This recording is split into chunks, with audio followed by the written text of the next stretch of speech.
Triple R, and we are joined by those two members of Lucky Dragons. We've got Sarah Rara and Luke Fishbeck joining us in the Triple R studios. How you going, guys? Very well, thank you.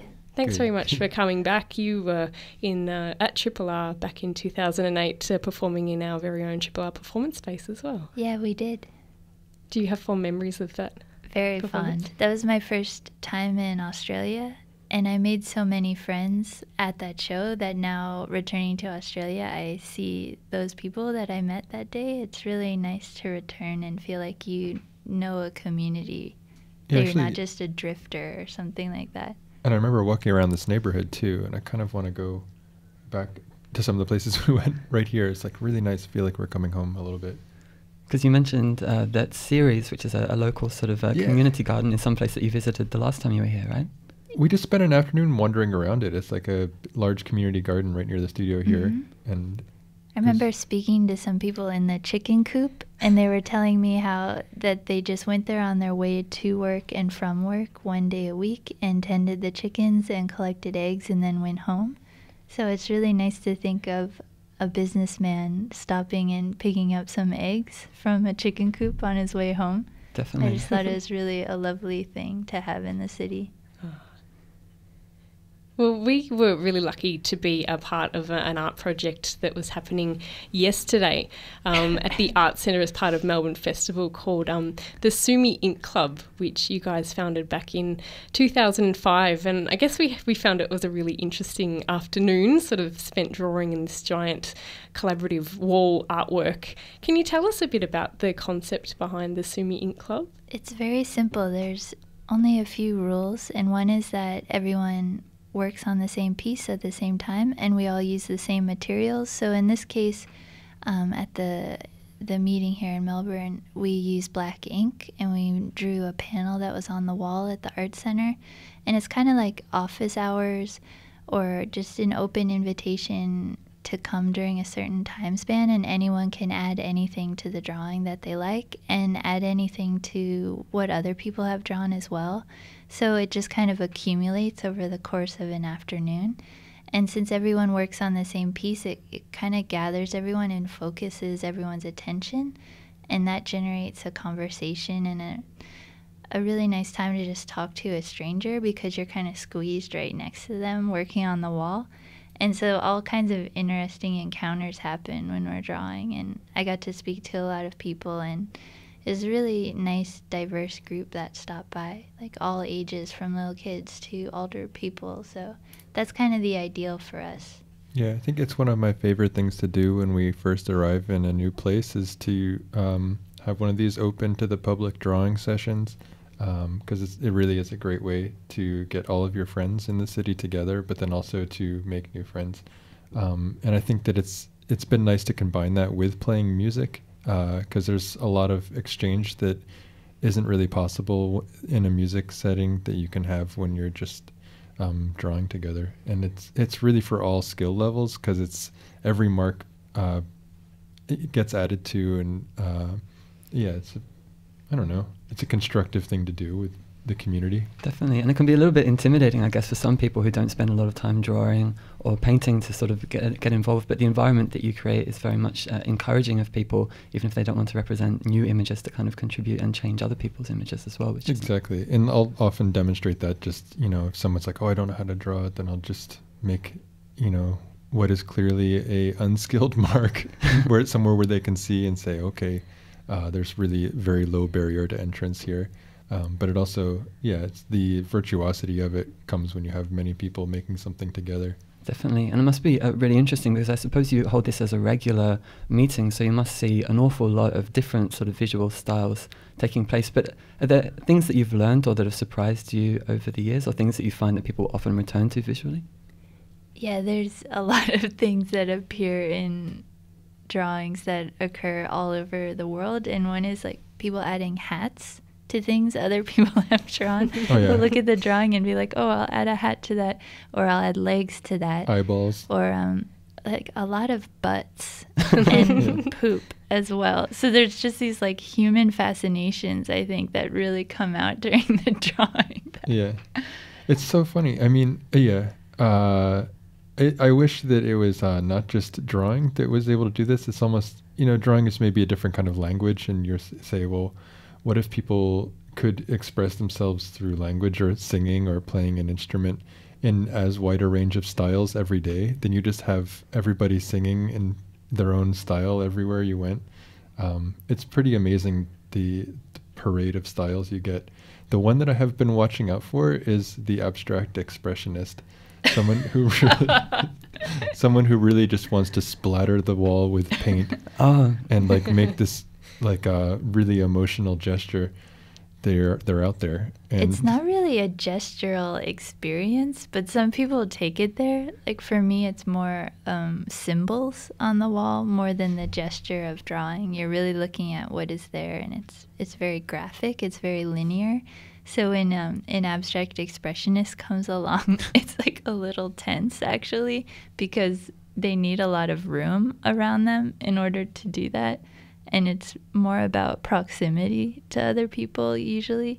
Yeah, definitely. Well, I guess it's interesting because at the end of it, as you say, you're left with more or less like a constructive conversation as opposed to a destructive one, perhaps. But certainly that's a philosophy that you extend very much to all of your art forms. And it's interesting, people can see the artwork displayed at Gallery 1 at the Arts Centre during the Melbourne Festival, but they can also hear you perform. And musically speaking, you're very encouraging of participation as well. And I was just wondering what it is about this dialogue that attracts you and the musical applications of that idea. Well, I think that, music is inherently communicative. It's something that you do, even if it's just one person on stage making a sound and then somebody in the audience or over the radio or wherever listening to that sound. It's something, a message being delivered in some kind of reciprocal event. And I think we're just really interested in all the different ways that can be structured, and especially ways in which it can be structured that empower or engage listeners. Sometimes it's a tactile way of giving people something to touch or some way of affecting the sound. Sometimes it's just a sense, a respectful way of engaging a listener, saying, saying you're empowered to walk out the door if you don't want to sit here and listen, or you can change the channel on the radio if you want to. Just sort of acknowledging these decisions that people make when they are listening, I think. It's a very subversive idea because I suppose people are traditionally quite accustomed to being existing either as a performer or an audience, but you're very much about the power sharing, I suppose, between the two groups. Is that something that you feel does have a sort of a philosophical or a political aspect in your work? I think so. I think there's, at the heart of it, kind of a desire for equality or being able to pass into different roles easily, like a fluid relationship to who you are and what you're doing, and the ability to flip that and change at any moment. So I like that during the course of a show, not only your attention shifts, but also your role in the show can be turned upside down. And that's kind of a life metaphor in a way, but I guess the power structure of things, when it becomes apparent, that's something you can use, I think. There's also something selfish about it, that when you do start paying attention to the audience, you find that there's lots of interesting people in the audience, and it's good for us on the stage to be able to see what people bring with them to any show. And I think that most people must just be missing out, not getting to meet anybody that's at the show. So you guys have brought along some new material for us to hear this afternoon. Yeah, well, it's funny because it's been a few years since we've been to Australia, so we have, all these things we've made since then. So I figured, I don't know, maybe some of the stuff people have heard on the internet, but why not play it on the radio while we're here? Can't wait to hear it. This is a song from a release called Open Power. It's called We Made Our Own Government, kind of extending that theme. Excellent. Is there a bit of a story behind that particular track? I think, well, I don't know. I guess there's, usually when we make a song with words, we say that the words can really mean many different things, and they don't really resolve very easily. Especially an idea like that, a statement that's coming from, who are we? I mean, is it the many different voices in the song singing it. I don't know. But I think we really like these kinds of simple phrases that don't resolve into anything, but can mean whatever you want them to mean. But also, I think on some level it's about representation and the idea that you have someone representing you in a government like the American government, and the idea of self-representation being opposed to that in a way, or the ability to speak for oneself. So I think that's something we think about a lot in terms of the way people organize and whether they're able to speak for themselves. So it's something we're kind of struggling with at the moment. Definitely. I should mention we are joined by Luke and Sarah from Lucky Dragons out of LA.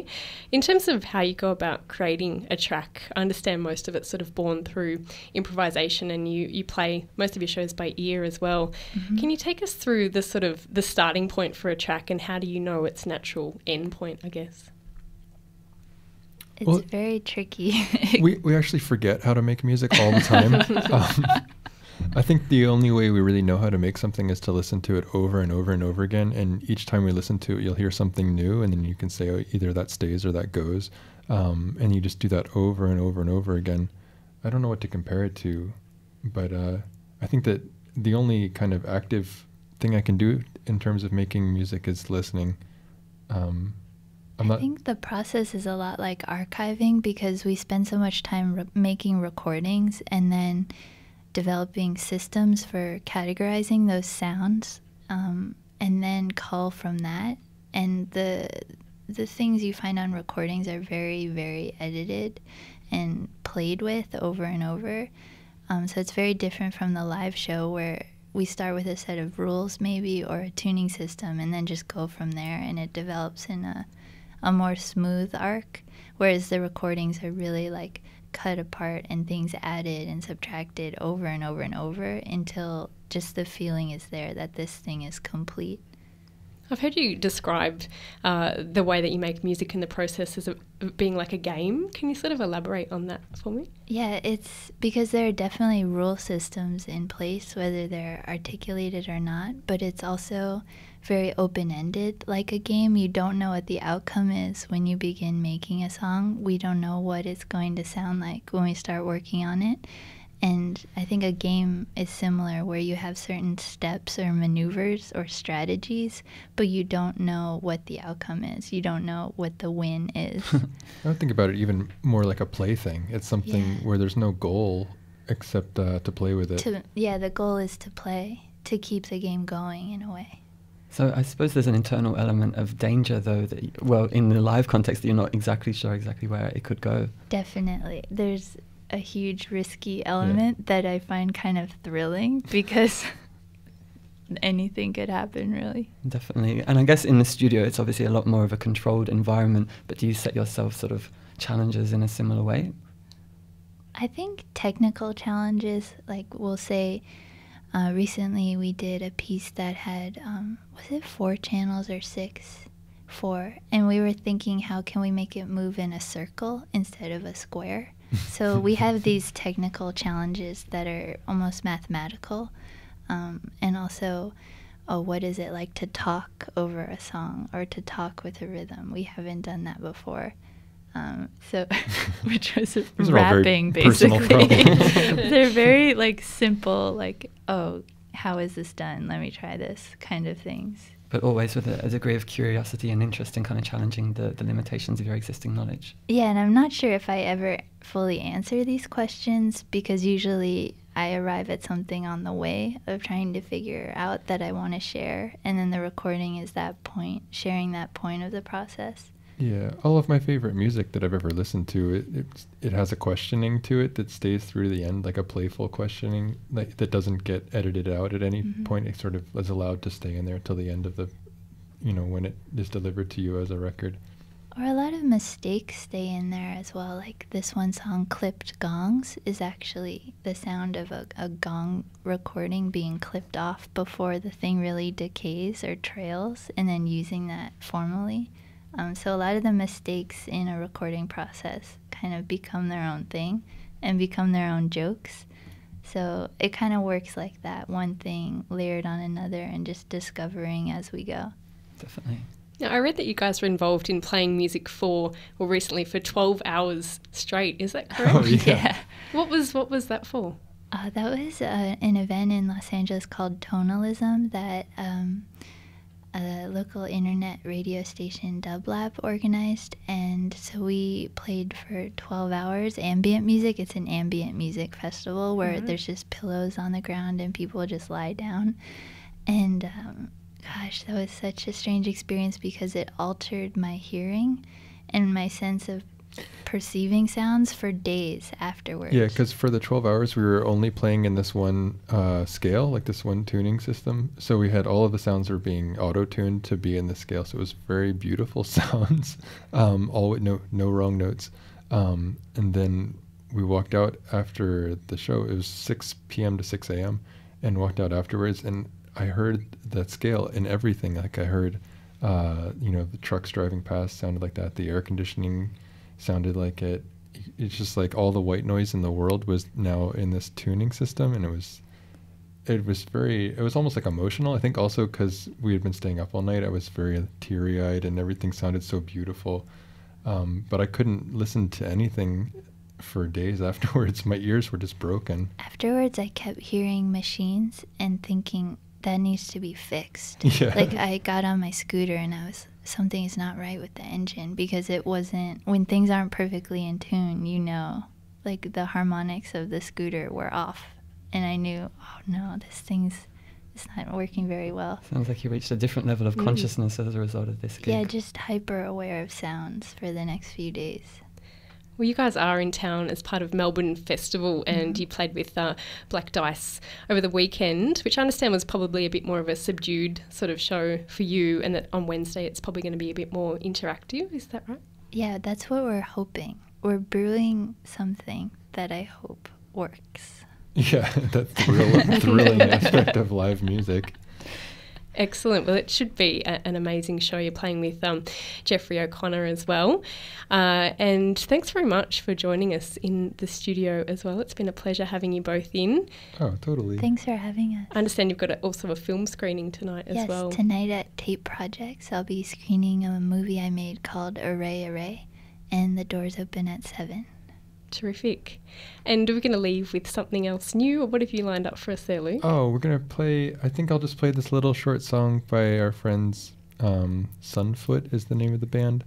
And the song is Everybody Has a Life. Beautiful. Thanks, Luke and Sarah from Lucky Dragons, for joining us. Our pleasure.